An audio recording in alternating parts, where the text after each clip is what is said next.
श्री गणेशाय नमः। श्रीमद् भागवत पुराण। आज हम श्रीमद् भागवत पुराण का श्रवण करते हुए भगवान श्री कृष्ण की वाणी को श्रवण करते हुए बड़े ही सौभाग्य से गीता श्रवण करने का सौभाग्य प्राप्त हुआ है। आज हम सभी भगवान श्री कृष्ण का ध्यान करते हुए गीता का श्रवण करेंगे।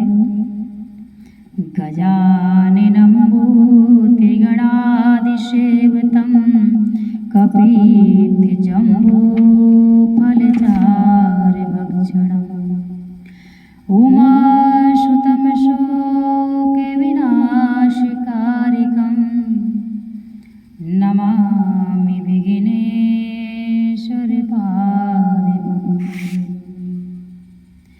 श्रीकृष्ण गोविंद हरे मुरारी, हे नाथ नारायण वासुदेव। श्री कृष्ण गोविंद हरे मुरारी, हे नाथ नारायण वासुदेव। अच्युतं केशवं कृष्ण दामोदरं रामनारायणं जानकी वल्लभम्। श्री कृष्ण गोविंद हरे मुरारी, हे नाथ नारायण वासुदेव। हरि अनंत हरि कथानंता, हरि अनंत हरि कथानंता। कहीं सुनहि बहु विधि सब संता। राम सिया राम भज मन राम सिया राम सिया राम भज मन राम सिया राम। भोलेनाथ क्या कहते हैं उमा से? हे पार्वती, उमा कहाँ मैं अनुभव अपना, सत्य हरि भजन जगत सब सपना। राम सिया राम भज मन राम सिया राम सिया राम भज मन राम सिया राम। बोली श्री कृष्ण भगवान की जय, बोली राधा रानी की जय।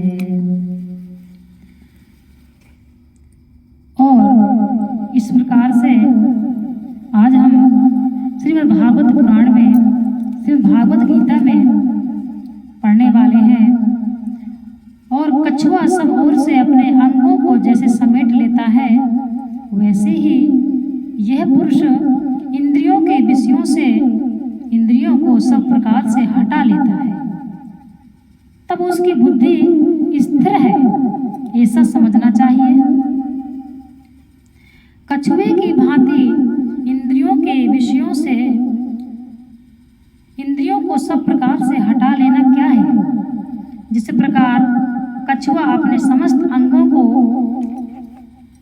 सब ओर से संकुचित करके स्थिर हो जाता है, उसी प्रकार समाधि काल में जो वश में की हुई समस्त इंद्रियों की वृत्तियों को इंद्रियों के समस्त भोगों से, बहुत ही समझने का विषय है। भगवत प्राप्ति जो है रामायण गीता आदि पढ़ने से ही व्यक्ति भगवत प्राप्ति कर सकता है। किस प्रकार भक्ति करना चाहिए? जो हमारे पूर्व ऋषि मुनि तपस्या करते थे, वह बिना खाए पिए इस प्रकार कैसे तपस्या करके भगवान को प्राप्त कर लेते थे। आज श्रीमद् भागवत गीता में यह बताया गया है कैसे भगवत प्राप्ति होती है, वह भक्ति कैसे करना चाहिए। इसलिए श्री कृष्ण समझा रहे हैं श्रीमद् मोक्ष का द्वार है, मोक्ष की सीढ़ी है। इसलिए श्रीमद् भागवत गीता का ज्ञान अनिवार्य है। हटा लेना है किसी भी इंद्रियों को किसी भी भोग की ओर आकर्षित न होने देना तथा उन इंद्रियों में मन और बुद्धि को विचलित करने की शक्ति न रहने देना है। और यही कछुए की भांति इंद्रियों को इंद्रियों के विषय से हटा लेना, ऊपर से इंद्रियों के स्थान को बंद करके स्थूल विषयों से इंद्रियों को हटा लेने पर भी इंद्रियों की वृत्तियां विषयों की ओर दौड़ती भी रहती हैं। इस कारण साधारण मनुष्य स्वप्न में और मनोराज्य में इंद्रियों द्वारा सूक्ष्म विषयों का उपभोग करता रहता है। यहाँ सर्वशः पद का प्रयोग करके किस प्रकार के विषय भोगों से भी इंद्रियों को सर्वथा हटा लेने की बात कही गई है। उसकी स्थिर बुद्धि है। इस कथन का क्या भाव है? इस कथन से यह भाव दिखलाया गया है कि जिसकी इंद्रियां सब प्रकार से ऐसी वश में हुई हैं कि उनमें मन और बुद्धि को विषयों की ओर आकर्षित करने की जरा भी शक्ति नहीं रह गई, और इस प्रकार से वश में की हुई अपनी इंद्रियों को जो सर्वथा विषयों से हटा लेता है, उसकी बुद्धि स्थिर रहती है। जिसकी इंद्रियां वश में नहीं है, समझिएगा, जिसकी इंद्रियां वश में नहीं है वह क्या करे? उसकी बुद्धि स्थिर नहीं है रह सकती, क्योंकि इंद्रियां मन और बुद्धि को बलात् विषय सेवन में लगा देती है। पूर्व श्लोक में तीसरे प्रश्न का उत्तर देते हुए इस प्रकार के बैठने का प्रकार बतलाकर अब उसमें होने वाली शंकाओं का समाधान करने के लिए अन्य प्रकार से किए जाने वाला इंद्रिय संयम की अपेक्षा इस प्रकार के इंद्रिय संयम की विलक्षणता दिखलाते हुए इंद्रियों के द्वारा विषयों को ग्रहण न करने वाले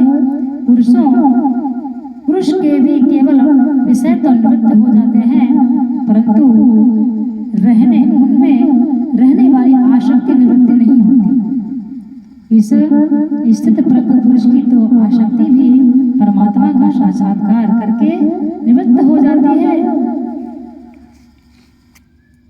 इस प्रकार से श्रीमद् भागवत गीता में किस प्रकार से भक्ति करना चाहिए और जो भक्ति में समर्थ हैं, जो भक्ति करके भगवान को प्राप्त करें, वो किस प्रकार भक्ति करे थे। अपनी इंद्रियों को सर्वप्रथम अपनी इंद्रियों को वश में करना अनिवार्य है। यदि आप थोड़ी देर के लिए पूजा में बैठते हैं तो आप सोचते हैं जब हम भगवान का भजन करें या भगवान का स्मरण करें या आप माला जप करते हैं तब भी आप ये सोचते हैं कि हमको बोलना नहीं चाहिए। देखिए, हम पहले भी आपको बता चुके हैं कि माला जप का सबसे सही विधि क्या है कि जब आप माला जप करें तो आप माला ढककर जप करिए। खुला में माला जप नहीं करना चाहिए, माला किसी को दिखा के जप नहीं करना चाहिए। तो जब आप माला जप करें, सबसे उत्तम विधि क्या है माला जप करने की? जब आप माला जप करते हैं माला से, चाहे तुलसी माला हो या रुद्राक्ष माला हो, तब आपके होंठ भी नहीं हिलने चाहिए। कोई तो बोल के करता है, कोई गा के करता है, बट सबसे उत्तम विधि जो बतलाई गई है कि माला करते वक्त होंठ भी ना हिले तो वह उत्तम विधि होती है। इसलिए देखिए, शिव पुराण के अनुसार बताया गया है कि यदि कोई व्यक्ति माथे पर तिलक धारण करता है और माला धारण करता है रुद्राक्ष का माला, तो चाहे वो व्यक्ति नीच जाति का क्यों न हो, परंतु वह व्यक्ति भी पूजनीय हो जाता है। इसलिए कहते हैं जो भी व्यक्ति चोटी रखता हो, तिलक धारण करता हो, माला धारण करता हो, उसकी कभी निंदा नहीं करनी चाहिए। इसलिए हम श्रीमद् भागवत गीता के अनुसार बता रहे हैं कि जो व्यक्ति माला जप करता है उसके होंठ भी नहीं हिलने चाहिए और हमेशा माला को ढक कर के करना चाहिए। इसलिए माला करने का यह विधान है। चाहे जो भगवान शिव की परिवार को पूजा करते हैं, भगवान शिव के भक्त हैं, उनको रुद्राक्ष से माला जप करना चाहिए, और जो श्री कृष्ण राम भक्त हैं उनको तुलसी तुलसी की माला से जप करना चाहिए। राधे राधे।